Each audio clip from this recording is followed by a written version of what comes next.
Bismillahirrahmanirrahim.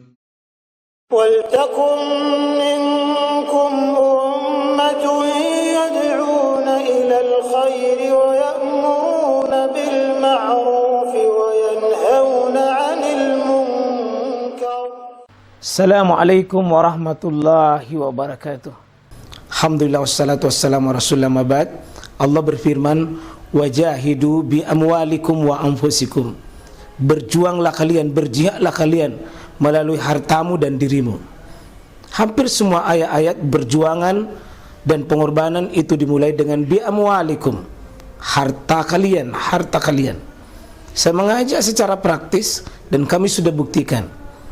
Rp1.000 itu bisa luar biasa dahsyat. Bisa beli mobil, bisa buat kuburan, ya, bisa membangun masjid. Uang 1.000. Mari kita satukan uang 1.000 kita. Nanti kami jemput. Di rekening ini insya Allah bisa kita buat.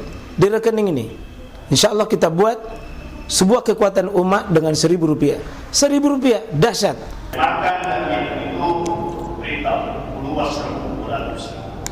Tetapi kita makan dengan tangan atau sendok, tadi dijelaskan Ustaz, itu sudah urusan dunia.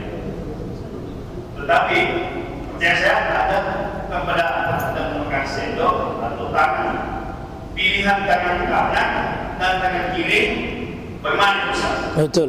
Duduk dan berdiri bagaimana Ustaz? Baik. Makasih banyak Pak ya. Jadi makan itu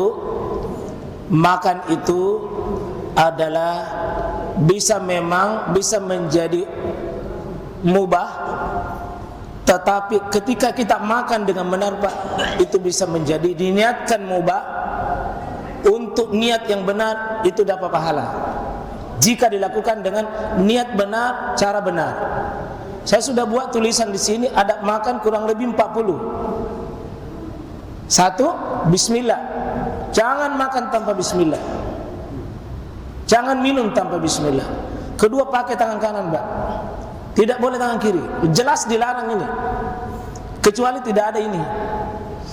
Jadi kalau ada orang minum tangan kiri, baru ada ini tanda Pak dia tidak bersyukur dengan tangan kanannya. Dan harus duduk. Jangan berdiri. Nabi itu menunjukkan kita Pak sebuah adab sangat tinggi. Jangan biasakan minum makan berdiri, karena Islam ini lengkap dan sempurna. Adapun nanti sendok dan seterusnya itu kan cuma alat saja. Tapi ini prinsip, siapa makan tangan kanan, duduk, itu setiap makan dapat pahala, setiap minum dia dapat pahala, karena dia sudah melakukan sesuatu dengan cara yang baik. Urusan mubah tapi niatnya benar, caranya benar Pak, Bapak dapat pahala. Kerja tiap hari itu mubah, tapi cara tak kerja benar, 7 jam kerja itu pahala selama 7 jam. Selama kita niat. Jadi urusan duniawi bisa setel ke perkara baik, maka dia menghasilkan ketaatan. Bapak mandi tiap hari itu urusan dunia, tapi kalau di setel niat yang benar, pahala itu Pak, pahala itu. Makasih banyak Pak, makasih. Iya, Bapak sudah bicara tadi. Oh ya, astagfirullah. Kita membaku atur Pak, kita membaku atur. Ustaz tadi katakan bahwa Quran itu di zaman Umar. Kalau saya baca, katanya di zaman Utsman itu baru Quran itu dibuka di zaman yang kedua itu tentang bid'ah. Sebenarnya bid'ah itu kalau kita lihat Pak, bid'ah itu masalah hukum dan peradaban. Hukum dan peradaban, manusia itu mempunyai hukum dan peradaban. Kalau Islam tentu peradabannya itu ialah berkembang terus sesuai dengan zamannya. Sedangkan hukum itu, hukum Islam itu tidak bisa berubah. Itu yang selama ini karena kita kadang-kadang yang bukan hukum dijadikan hukum itu yang menjadi masalah. Karena sebenarnya hukum itu kalau bahkan menurut Quran, hukum itu semua tidak boleh dilakukan kecuali ada perintahnya di Quran. Sementara kalau peradaban semua boleh dilakukan kecuali ada orangnya. Baik, terima kasih banyak. Jadi kita rinci Pak ya, Abu Bakar itu mulai dikumpul. Pada zamannya Utsman itu diberi baris baru dikasih baris. Abu Bakar belum ada barisnya Pak. Utsman nanti di belakang karena berkembang umat Islam pada zamannya Umar, maka Islam pada zamannya Utsman itu besar, lebar, banyak. Orang baca Quran ini dengan dialeknya dan caranya masing-masing, maka diberi baris seperti yang ada kita hari ini. Ya, seperti kita hari ini. Iya. Yang kedua, masalah hukum dan peradaban. Di balik peradaban kita kerja peradaban, maka kita melahirkan hukum, Pak. Karena hukum itu tidak akan ada kalau tidak ada dikerja. Di peradabanlah kita bekerja, nanti akan dihukumi dengan 5 itu. Wajib, lawannya adalah tentu haram. Sunnah lawannya makruh, dan seterusnya.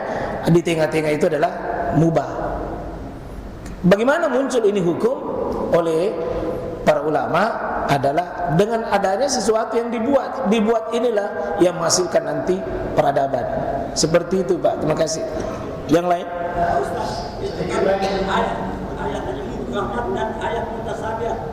Ya. Nanti kita mungkin bahas itu ya. Kita bahas itu muhkamat dengan mutasyabihat. Kita bahas karena bukan di situ temanya tapi sini. Fadal ya. Kasih Pak. Jadi ini kan tidak sesuatu yang ditambah tidak sesuai dengan.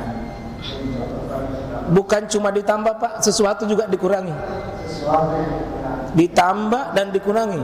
Ibadah yang tidak itu kan ibadah mahal. Iya. Yang sudah ditentukan oleh peradaban saya. Betul. Ada juga yang tidak ditentukan. Iya. Nah, yang saya ini sikap literal terhadap satu ritual menganggap bahwa ini adalah bagian dari keselamatan. Ya kan? Misalnya naik rumah baru, misalnya pergi haji harus yang mudah-mudahan, kalau tidak dalam ini tidak selamat. Misalnya ritual tahunan setiap kabupaten, kan? Misalnya di Goa, di Kone, itu kan kalau dibawa ke tadi ini bisa bisa saja dalam itu. Iya. Nah, yang saya mau tentang sikap kita. Tadi kan dia mengatakan tidak boleh serta-merta kita membedakan. Iya. Nah, sikap kita. Iya. Kemudian juga kan ada negara sudah bahwa ini yang sesat, ini tidak sesat, ini yang sesat. Negara sudah polis bahwa ada perempuan yang sesat dalam Islam. Nah, gimana pandangannya Pak? Baik, alhamdulillah. Saya jawab dari belakang. Saya setuju itu di fatwa Majelis Ulama Indonesia ada 10 syarat Pak menyatakan itu sesuatu itu sesat. Ada 10 kriteria sesatkan. Ya, itu kita mau menyatakan sesat dan tidak sesat itu ada 10 kriteria yang dibuat oleh Majelis Ulama. Contoh, sesuatu yang sudah jelas kat'i, jelas, terang benderang, lalu dia lawan itu sesat. Contoh, kita sudah mengatakan Muhammad itu nabi terakhir, itu jelas dan terang. La nabiyya ba'di, tidak lagi nabi sesudahku. Lalu ada orang yang mau menentang bahwa masih ada nabi sesudah Muhammad. Itu jangan lagi diberikan kelonggaran itu. Sudah betul-betul hitam putih, pergi di hitam baru dia pergi putihkan. Ya. Jadi orang sholat 5 waktu itu sudah jelas. Dia pergi lagi mengatakan 2 kali di sholat, 3 kali di sholat, seperti Syiah itu 3 kali di sholat. Jelas tidak bisa, karena 5 salawat, 5 kali sholat. Itu Pak kriteria. Nanti jadi nanti sesat ini mungkin juga bagus, nanti kita bagus angkat apa kriteria kesesatan itu, bagaimana kita mengantisipasi. Kemudian yang kedua tentang acara misalnya di pernikahan, katakanlah mapaci, gimana itu? Bidakah? Ya, mapacinya adalah duniawi, berarti dia bukan bidah. Tapi kalau ada di situ lempar beras, baru berdoa di depannya pengantin, ini yang masalah. Ini yang masalah. Tapi kalau kita mapaci pengajian, lalu dalam pengajian itu kita dengarkan ceramah untuk calon pengantin, apa yang salah? Nah, pengajian ada dalil umumnya, kapan saja, termasuk ketika mau pengantin. Ketika kita lempar beras, lalu diambil itu paci, baru sudah itu dibuang lagi dan seterusnya. Adat, ini adat, tradisi budaya. Tradisi budaya itu tidak akan pernah beda, cuma bisa masuk kategori pelanggaran, bisa kategori kalau dia salah tradisinya bisa jatuh ke syirik. Bisa jatuh ke syirik, bisa juga jatuh kepada kemaksiatan. Contoh Pak, ada pengantin dilempari beras, dijemput pengantin itu tidak ada masalah. Tapi ketika dilempari beras, berasnya dibuang-buang, nah kena matanya pengantin, ini masalah. Ini masalah. Tapi jangan langsung menghukumi ini bidah.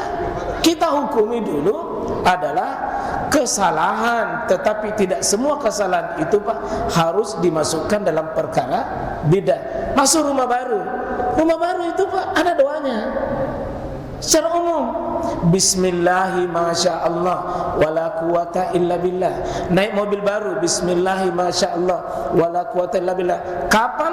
Bagaimana caranya? Oh, tidak ada bentuk, tidak ada bentuk. Kalau kita mau bikin umba-umba boleh, karena umba-umba enak. Tapi mengatakan umba-umba sumber keselamatan ini bagi mobil, di situ masalah. Karena menyandarkan keselamatan pada umba-umba. Tapi kalau sekedar bikin umba-umba Pak, baru dimakan, tidak ada yang bisa mengatakan itu salah.